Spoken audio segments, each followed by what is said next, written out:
Hey guys, what's up? A couple of weeks ago I finished for the first time the DioField Chronicle, a real-time strategy RPG that I played on the PlayStation 4. So this is my review of it. We do have a lot to talk about this game because I just honestly wasn't expecting this game to turn out the way it turned out to be. So let's begin. As always, we're going to break down this review by starting with the positive and then the negative. And when it comes to the positive, the first thing that I need to talk about is the story. Oh my god, what an amazing story, man. So check this out.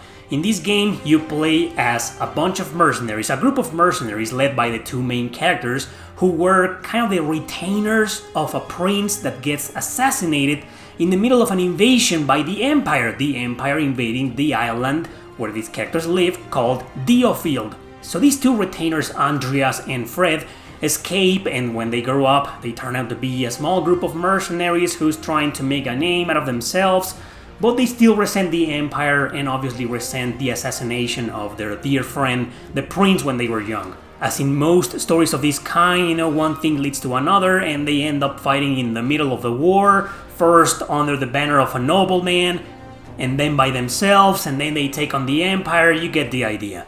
However, there's one thing that I want to say on why this story is so freaking good, and that is the fact on how it's told. I know the premise doesn't sound really interesting, and it's kind of cliche to be honest, but as the story progresses, you realize it's being told through a very mature, realistic, and adult side of things. There is no power of friendship, classic in JRPGs. There is no, everybody unite and fight under the same banner to defeat the evil Empire. No, sir. This is a mature story, the way I like to read them and the way I like to write them for my books. A plot where every character has their own opinion, their own perspective, and these perspectives always clash. This is a game where there's no real evil, there's no real ancient evil or powerful or whatever, there's just characters with different perspectives, different ideologies clashing, and therefore they go to war. So yeah, for starters, the story in this game is amazing. I do have some bad thing to say about it, but we'll get to that in a bit. The art style in this game is amazing, but the 3D models, they look kind of weird. Their expressions, their faces kind of don't match the character portraits, and even though their expressions look kind of weird and kind of hollow, I don't see it as a negative thing. I can see why it might bother some people, but it didn't bother me in the end. I got used to it, and I even got to appreciate it in a way that I wasn't expecting, to be honest. So I have no problem with the graphics. This game looks absolutely beautiful. Nothing negative to say about this. And the music is just as beautiful. It's even ridiculously beautiful, but at the same time it gives a boost to the game because of its tragic moments, because this game is full of major plot twists. So yeah, the music is amazing in this game. Now the gameplay. So in this game you have a base, and every time you complete a mission you'll go back to base. In this base, what you'll be able to do is talk to your party members, and that is one of the only ways to get a real strong character development. And the game even rewards you by talking to them. You just go and talk to them, watch the scene, get character development, get to know these characters better, and then you get money! As a reward! How cool is that? Of course, talking with some of these characters sometimes will unlock side quests. And it will shock you to know that in this game I did every single side quest. Oh yeah! I did every single one of them, man. That's how much I love the gameplay in this game. Why I did every single side quest, we'll get to that in a bit. First and foremost, one of the reasons why I did them all is because there's only two ways to grind in this game.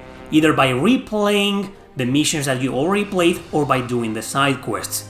Side quests offer more character development, offer money, offer rewards, items that you need for weapon customization and all that jazz. We'll get to that in a bit too. And this is a game, since this is my type of jam, I never felt this game to be hard. It's not easy at all either, but it's not hard. It wasn't hard for me. The game does have an easy mode and a hard mode in case you're interested, but I played this game in its entirety on normal mode, and it was pretty manageable, pretty balanced in my opinion. It starts off kind of easy and then it starts getting more challenging the more you advance, so that's a good sign for a greatly developed video game. Going back to the base, besides talking to your characters, what you can do here is also buy weapons and armor, but to get the best equipment possible, you need to invest every now and then with a huge amount of money so the merchants can have better weapons and better items to sell to you. And there's also a skill system. Okay, and the skill system is deeply connected to the weapon system, because depending on the weapon you equip your characters with, they may have different skills during battle.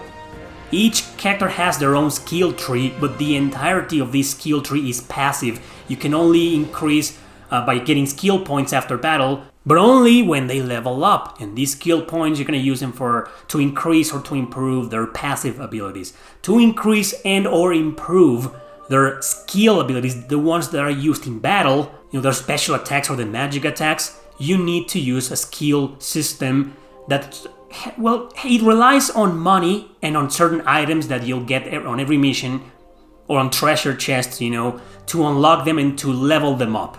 And obviously, like I said before, there's a weapon system here that you need to invest on to get better weapons and armor. So it's all connected in the same, kind of like a big skill system that's really rewarding in this game. Now, like I said at the beginning, once again, this is a real-time strategy RPG. In this game, you can only take up to 4 active party members during battle. Only 4 characters you'll be controlling, but the interesting thing about this game is that every character can bring along some kind of adjutant, which are your other party members, because you do get a lot of characters in this game, a lot of party members.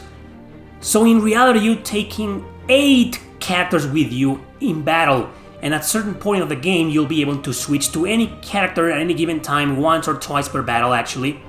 It's not unlimited, but the great thing about it is that you can also, when you equip these adjutants, let's call them adjutants, you can also use their abilities during battle, In case you're bringing an archer, and you didn't bring a healer, but you equipped a healer, you may be able to use the heal, And this is important because the game only lets you bring along 2 or 3 potions during battle. But chances are you won't need to do this, because if one of your characters dies during battle, another one can revive them at the cost of nothing. So, it's pretty forgiving. It's a pretty friendly gameplay, Besides, you get these small spheres of different colors. The green one, for example, recovers the health of your characters.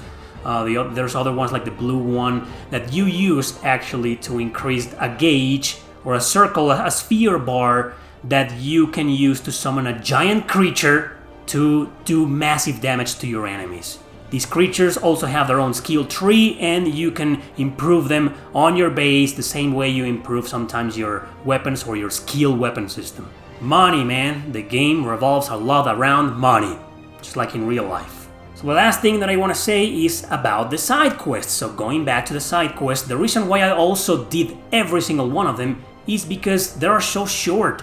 Every single mission in this game can be completed in less than 10 minutes. The majority of them in less than 5 minutes, and if you complete them actually in less than 6 minutes, the game rewards you at the end. The majority of these missions can be completed in such a short amount of time that it just gives you enough room and enough pleasure to go and do every single side quest, because they're so short. The game doesn't have a lot of objective variety. The majority of the time the mission objective will be kill all enemies, or capture this particular base, or defeat this particular boss, or defend your own base, but that's about it, I think this game lacks a little bit on creativity, but it's also because of the missions are so short that the missions themselves don't feel repetitive, at least not for me, because I know it's gonna be a problem for some of you, all you do in this game is complete a mission, go back to base, rinse and repeat, it's gonna be repetitive, but for me that's a positive thing, because this is the type of game it is. That's the game's nature, to be that repetitive. It is how you approach and execute your strategies, how you complete these missions, that's the addictive part of the game, Sometimes you'll have the option of circling around the enemy to ambush them from behind, or some enemies are gonna be walking around and you can lure them, or some enemies are gonna be standing still, and as long as you don't enter their attack range or their visual range, they won't notice you. So it's how you approach these situations and how you strategically position your characters or order them to move around, because like I said, this is a real-time strategy RPG, and if you don't know what that is, it's basically the type of game where you just give directions or orders to your characters and they go and complete them on their own. You don't manually move them or push buttons to attack your enemies. They do everything on their own. You just interrupt the gameplay every now and then to use one of your skills or to move your character around to another direction and so on. So that's why it may be repetitive for some people, but to me, it is precisely this repetitiveness that got me so addicted to it. So in conclusion, the gameplay is a masterpiece. I really liked it, and I only have one bad thing to say about the game. So let's get to that. The story in this game is excellent, it truly is, but there's a problem with the ending. It's how it ends. It's not the ending itself, it's how it ends. You get to the final boss, you beat the final boss, and you're like, oh, that was the final boss? And then you get the credits, the little scene after the credits, the game ends, and what? What? That's it? Okay, I don't have a problem with the ending. I love the ending. It's a really unexpected plot twist, but what happened to the other characters? Was that really the final boss? That's a disappointing final boss, to be honest. And the characters, your entire party members, your roster, what the hell happened to every single one of them? Because before this final boss, you get no incentive that this is the final battle, and usually characters have a lot to say and you already get an idea of what they're gonna do after the war, after everything is over, blah blah blah. No, they just disappear, the game just focuses on the main two characters, and that's it. It just feels like the developers ran out of budget to complete the ending or to tell people what happened with the other characters, like in Fire Emblem or Suikoden, where you get an explanation, even if it's brief, on what these characters did after the game ends. You don't get any of that. So that's the only bad thing I had to say about the game. It was disappointing how the game ends. The ending was amazing, that it needed some kind of follow-ups, some kind of like more scenes, something more fleshed out. It just feels hollow, like it just ends and that's it. Thanks for playing. But anyway, that's my only gripe with the game.